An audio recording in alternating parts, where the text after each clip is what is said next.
जय हिंद साथियों, मैं शिवान स्वागत करता हूं आपका आपके अपने चैनल द प्राइम स्टार में। जुड़ते हैं आपसे एक और बहुत ही महत्वपूर्ण वीडियो के माध्यम से। ये वीडियो है आपका ऐतिहासिक व्यक्तित्व में राष्ट्रपति महात्मा गांधी जी के बारे में भाग 3। और इस पार्ट में हम लोग महात्मा गांधी जी के संपूर्ण जीवन चरित्र को कंप्लीट करेंगे। इससे पहले 2 वीडियोज़ हैं, यदि आपने नहीं देखे हैं तो अवश्य देखें दोस्तों, बहुत ही महत्वपूर्ण हैं। और ये वीडियो तो बहुत ही ज़्यादा महत्वपूर्ण होने वाला है। तो चलिए दोस्तों, बिना टाइम वेस्ट किए हुए देखते हैं वीडियो आज का। तो सबसे पहले आपका जो हम लोग स्टार्ट कर चुके हैं, हम लोगों ने काफ़ी पीछे से स्टार्ट से पढ़ा हुआ है। आज हम लोग पढ़ने वाले दांडी मार्च या नमक सत्याग्रह। तो दांडी मार्च या नमक सत्याग्रह को जानेंगे हम लोग, ये क्या था। आप लोग काफ़ी कुछ जानते होंगे, हो सकता है आपको कुछ नया मिले इसमें। तो दिसंबर 1929 को कांग्रेस ने क्या किया, लाहौर अधिवेशन में, आपका लाहौर अधिवेशन हुआ, उसमें पूर्ण स्वराज्य का झंडा फहरा दिया, है ना। और गांधी जी ने क्या उद्घोषणा की, गांधी जी द्वारा उद्घोषणा की गई कि ये जो शैतान ब्रिटिश शासन है, इसके समक्ष समर्पण ये ईश्वर तथा मानव के विरुद्ध अपराध है। तो ये गांधी जी के शब्द क्या थे कि जो शैतान ब्रिटिश शासन है, इसके समक्ष यदि आप समर्पण करते हैं तो ये ईश्वर तथा मानव के विरुद्ध अपराध होगा। तो इसी घोषणा के साथ में क्या हुआ कि 26 जनवरी 1930, बहुत ही महत्वपूर्ण डेट है ये। 26 जनवरी 1930 को पूरे देश में क्या मनाया गया, स्वतंत्रता दिवस मनाया गया। इसीलिए 26 जनवरी हमारे भारत के इतिहास में बहुत ही महत्वपूर्ण डेट हो जाती है, क्योंकि पहला स्वतंत्रता दिवस जो हमने मनाया वो भले गुलाम रहते हुए मनाया, लेकिन हम लोगों ने मनाया कब, 1930 में 26 जनवरी को। तो झंडा भी आपका उसी समय लाहौर अधिवेशन में 1929 में फहराया गया, और जो आपका स्वतंत्रता दिवस है वो 1930 में 26 जनवरी को मनाया गया। इसके बाद क्या हुआ आपका, फिर गांधी जी ने स्टार्ट कर दिया अपना काम, है ना। गांधी जी ने 12 मार्च 1930 को साबरमती आश्रम से 78 अनुयायियों को लिया और 24 दिनों की पदयात्रा की, है ना। 24 दिनों तक पैदल चलते रहे और 5 अप्रैल को दांडी पहुंचकर 6 अप्रैल को नमक का कानून तोड़ दिया। लगभग इसके लिए उन्होंने कितनी दूरी तय की, 385 से 390 किलोमीटर। सोच सकते हैं कितना ज़्यादा कार्य किया गांधी जी ने हम सभी लोगों के लिए। तो 78 अनुयायी उन्होंने चुने और उनके साथ 24 दिनों की पदयात्रा की। हर एक पॉइंट बहुत महत्वपूर्ण है, एग्ज़ाम में पूछा जा सकता है। तो हर चीज़ को एक तो इंटरेस्टिंग वे से यार की जानकारी मिल रही है, साथ ही साथ इसको याद रखें क्योंकि हमारा एग्ज़ाम के पॉइंट ऑफ व्यू से बहुत महत्वपूर्ण है। तो 6 अप्रैल को उन्होंने नमक का कानून तोड़ दिया। अब इस पर लोगों की प्रतिक्रियाएँ आई। तो सुभाष चंद्र बोस जी ने क्या कहा, जिनकी पद यात्रा थी, इसकी तुलना नेपोलियन के पेरिस मार्च और मुसोलिनी के रोम मार्च से की है। तो पेरिस मार्च और रोम मार्च से तुलना हुई सुभाष चंद्र बोस जी ने की गांधी जी के इसकी। और पेरिस मार्च किसने किया था, नेपोलियन ने, और रोम मार्च किसने किया था, मुसोलिनी ने।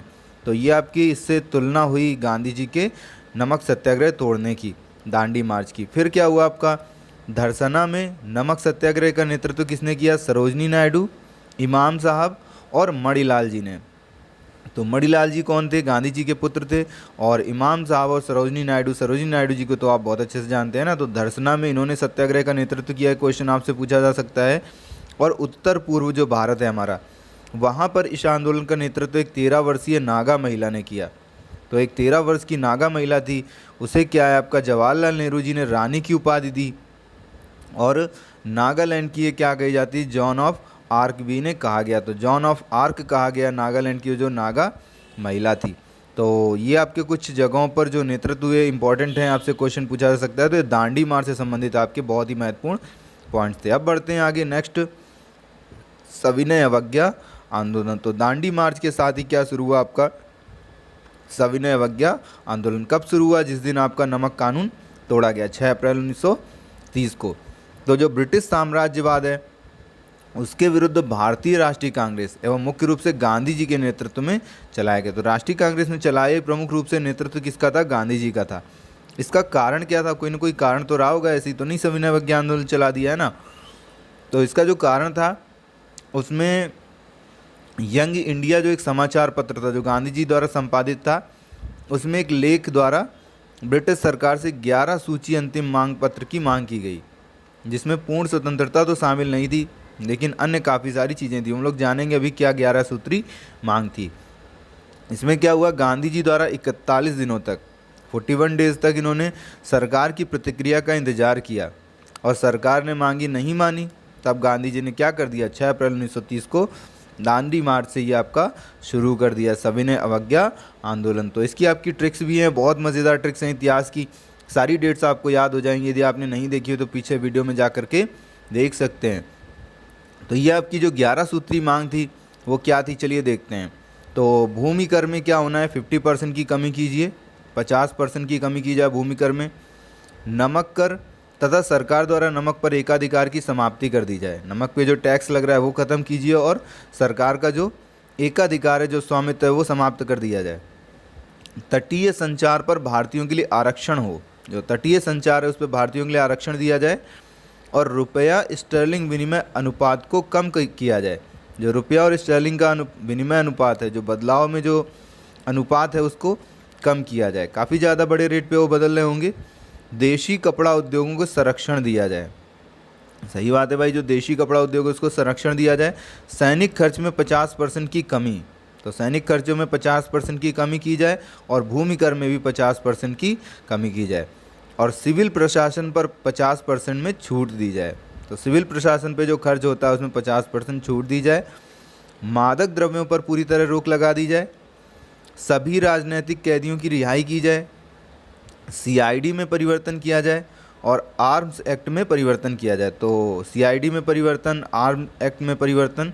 तो आर्म एक्ट में परिवर्तन से क्या होगा, नागरिक अपनी सुरक्षा के लिए हथियार रख सकेंगे, क्योंकि आर्म्स एक्ट ऐसा एक्ट था जिसमें आपका जो नागरिक थे वो अपनी सुरक्षा के लिए हथियार नहीं रख सकते थे। यदि किसी के पास हथियार पाया जाता था तो फिर उसके खिलाफ कार्रवाई होती थी।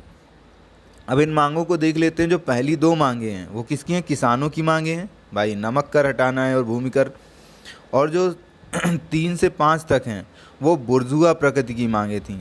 बुर्जुआ प्रकृति मतलब क्या हो गया आपका, जो नॉर्मल कुछ अलग टाइप के लोग थे, है ना।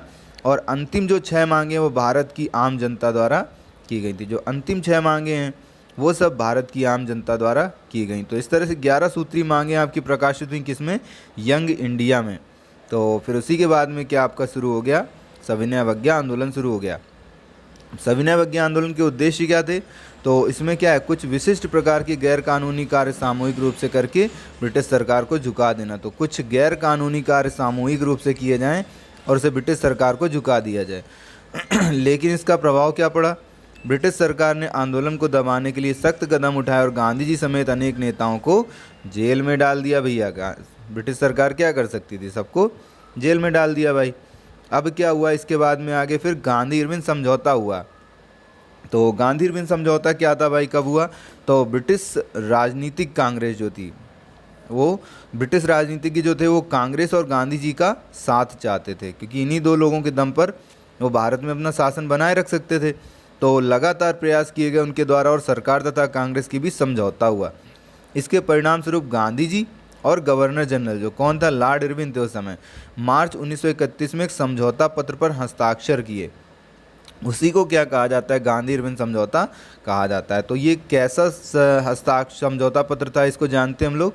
तो ये हुआ कब, 1931, मार्च 1931 में हुआ। तो इस समझौते के उद्देश्य क्या थे, क्या था उसमें, इसके तहत कांग्रेस की ओर से द्वितीय गोलमेज सम्मेलन भाग लेने, सविनय अवज्ञा आंदोलन बंद करने और पुलिस जाति पर जांच के लिए दबाव नहीं देने की बात मान ली गई। 3 बातें मान ली गई कि कांग्रेस की ओर से द्वितीय गोलमेज सम्मेलन में भाग लिया जाएगा, सविनय अवज्ञा आंदोलन बंद कर दिया जाएगा और पुलिस जाति पर जांच करने के लिए दबाव नहीं डाला जाएगा। तो ये 3 प्रमुख बातें थीं।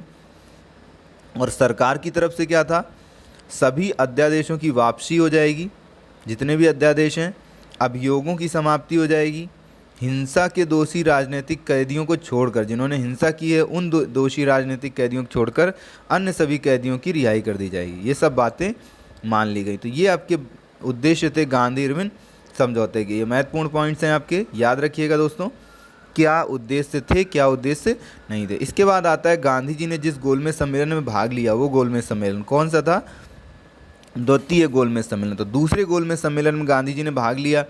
जो गोलमेज सम्मेलन था वो पूरा एक ही गोलमेज सम्मेलन था, बस उसके अलग अलग टाइम्स में डिवाइड हो गया, इसीलिए उसको फर्स्ट, सेकंड एंड थर्ड कह दिया गया। बाकी गोलमेज सम्मेलनों की संख्या कितनी थी, सिर्फ एक ही थी, वो 3 बार हुआ, इसलिए उसको फर्स्ट, सेकंड, थर्ड कहा गया। तो दूसरा गोलमेज सम्मेलन जो है वो 31 में हुआ। गांधी जी क्या हुए, लंदन में भाग लेने गए द्वितीय गोलमेज सम्मेलन में कांग्रेस के सदस्य के रूप में, लेकिन सांप्रदायिक समस्या के विवाद के कारण ये असफल रहा। सांप्रदायिक समस्या विवाद हो गया इसमें, और सरकार द्वारा दमनकारी नीतियों को फिर से लागू करने के कारण जनवरी 1932 में गांधी जी ने फिर से क्या कर दी, सविनय अवज्ञा आंदोलन की शुरुआत कर दी। तो गांधी इरविन समझौते से आपका समाप्त हुआ था, लेकिन 1932 में पुनः सविनय अवज्ञा आंदोलन प्रारंभ कर दिया गया द्वितीय गोलमेज सम्मेलन की असफलता के बाद में। तो गांधी जी ने जिस गोलमेज सम्मेलन में भाग लिया वो आपको पता चल गया ना, कौन सा गोलमेज सम्मेलन, द्वितीय गोलमेज सम्मेलन। इसके बाद आते हैं कुछ पॉइंट्स। 1931 के बाद 32 में गांधी जी ने क्या किया, यरवदा जेल में, जो यरवदा जेल है उसमें अस्पृश्यों के लिए अलग चुनावी क्षेत्र के विरोध में उपवास रखा। फिर यरवदा पैक्ट को ब्रिटिश अनुमोदन तथा गुरुदेव की उपस्थिति में उपवास तोड़ा। तो जब अस्पृश्यों के लिए अलग चुनावी क्षेत्र के विरोध में उन्होंने यरवदा जेल में उपवास रखा 1932 में, और यरवदा पैक्ट को क्या है आपका, ब्रिटिश अनुमोदन तथा गुरुदेव की उपस्थिति में तोड़ा। फिर 1933 में साप्ताहिक पत्र हरिजन आरंभ किया, एक नया साप्ताहिक पत्र प्रारंभ किया 1933 में इन्होंने, हरिजन। और साबरमती तट पर बने जो सत्याग्रह आश्रम था, सत्याग्रह आश्रम कहाँ पर था, साबरमती तट पर, उसका नाम बदल करके क्या कर दिया गया, हरिजन आश्रम कर दिया गया। और उसे हमेशा के लिए छोड़कर देशव्यापी अस्पृश्यता विरोधी आंदोलन इन्होंने छोड़ दिया। तो अस्पृश्यता मतलब छुआछूत को ख़त्म करने के लिए गांधी जी ने एक देशव्यापी आंदोलन प्रारंभ किया 1933 में। और हरिजन जो आपका आश्रम था उसकी स्थापना साबरमती तट पर, नाम बदल दिया सत्याग्रह आश्रम का। इसके बाद आते हैं 1934 में क्या हुआ, अखिल भारतीय ग्रामोद्योग संघ की स्थापना की गांधी जी ने। तो ये बहुत ही महत्वपूर्ण पॉइंट है, अखिल भारतीय ग्रामोद्योग संघ की स्थापना किसने की और कब की, 1934 में गांधी जी ने।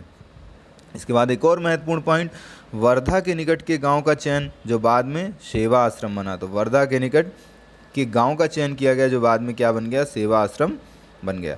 1937 में अस्पृश्यता निवारण अभियान के दौरान दक्षिण भारत की यात्रा की। तो 1937 में गांधी जी ने दक्षिण भारत की यात्रा की, किसके दौरान, अस्पृश्यता निवारण अभियान के दौरान।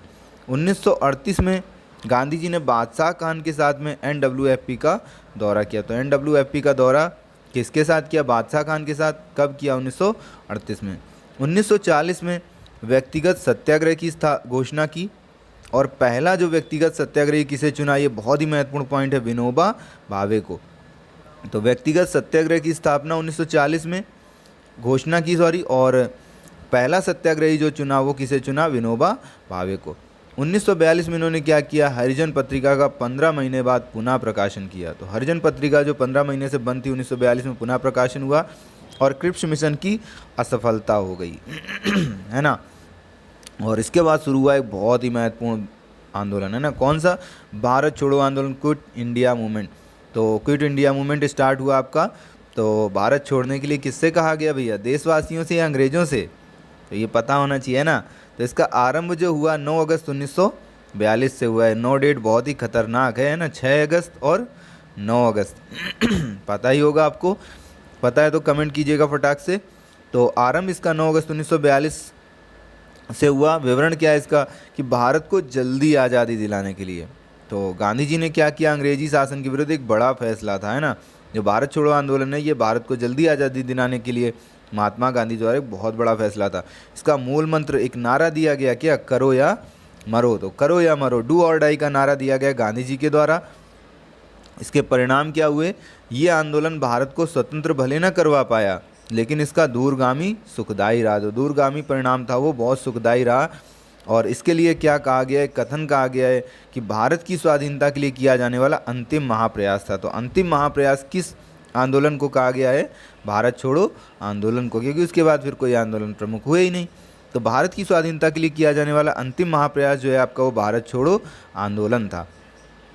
आगे बढ़ते हैं। 1944 में क्या हुआ, 22 फरवरी को आगा खां महल में कस्तूरबा जी का 62 वर्ष के विवाहित जीवन के पश्चात 74 वर्ष की आयु में क्या हो गया, निधन हो गया। तो 13 वर्ष में गांधी जी का विवाह हुआ था, आपको पता है ना। तो 62 वर्ष के विवाहित जीवन के पश्चात 74 वर्ष की आयु में उनका निधन हो गया। कहाँ पर, जगह का नाम बहुत पूछा जाता है। ये आगा खां महल में हुआ 1944 में। 1946 में ब्रिटिश कैबिनेट मिशन से भेंट की, पूर्वी बंगाल के 49 गांवों की शांति यात्रा की, जहां पे क्या हो गया था, सांप्रदायिक दंगों की आग भड़की हुई थी। तो सांप्रदायिक दंगे फैले हुए थे 1946 में आपका पूर्वी बंगाल में। तो वहाँ 49 गांवों की इन्होंने शांति यात्रा, कितने गांवों की, 49 गांवों की।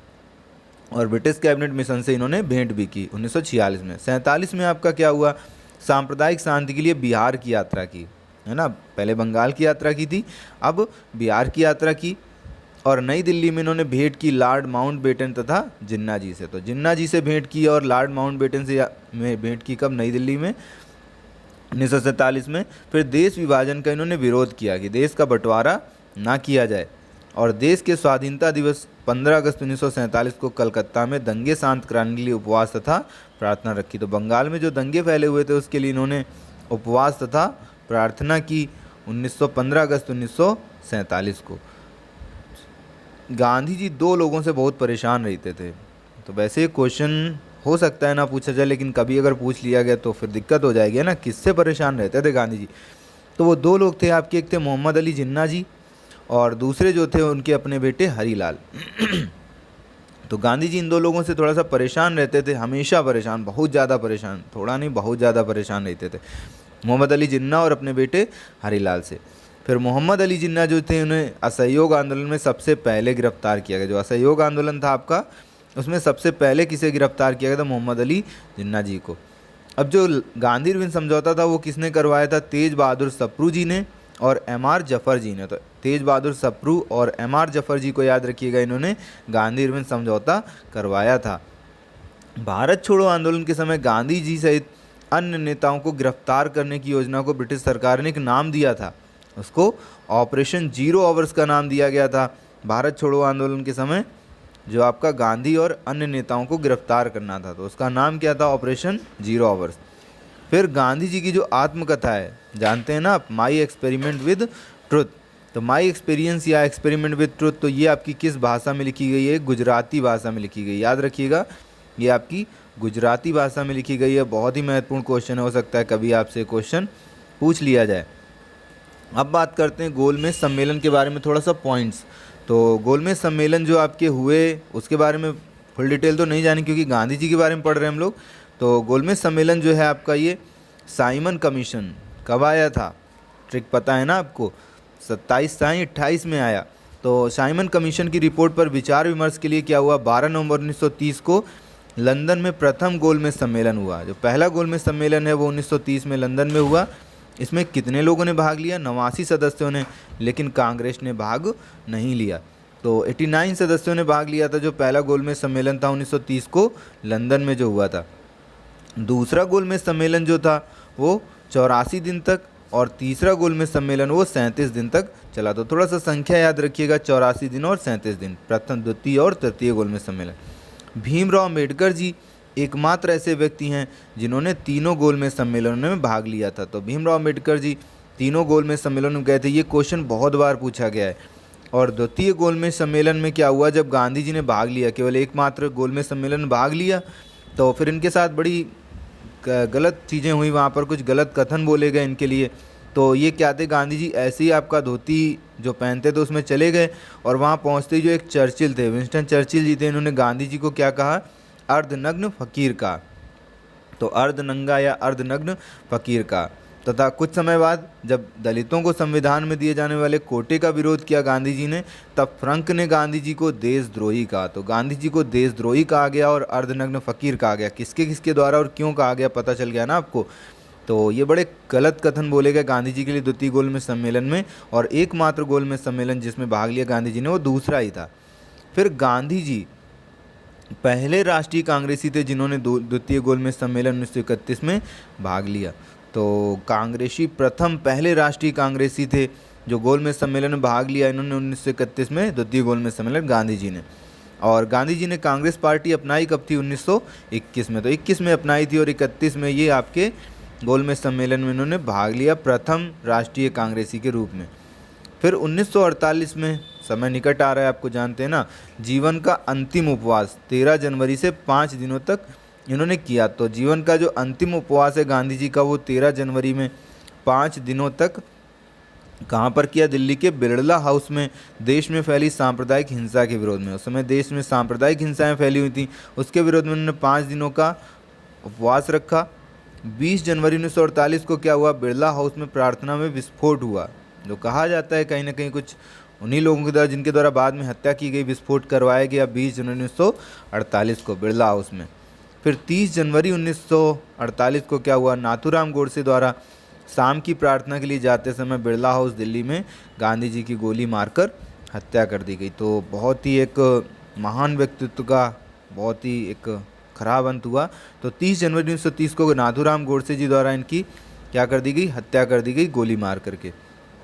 गांधी जी की मृत्यु पर उन्हें कंधा देने वाला जो मुस्लिम थे वो अबुल कलाम आज़ाद जी थे, जो भारत के पहले शिक्षा मंत्री बने। तो अबुल कलाम आज़ाद जी हैं, वो मुस्लिम हैं, प्रथम मुस्लिम, एकमात्र मुस्लिम जिन्होंने गांधी जी, मतलब एकमात्र नहीं लेकिन प्रथम मुस्लिम है जिन्होंने गांधी जी की मृत्यु पर उन्हें कंधा दिया। फिर शहीद दिवस मनाया जाता है गांधी जी की याद में ना। तो 23 मार्च अक्सर हम लोग कंफ्यूज हो जाते हैं, लेकिन जो ऑथेंटिक डेट है आपकी 30 जनवरी शहीद दिवस मनाया जाता है गांधी जी की पुण्यतिथि पर।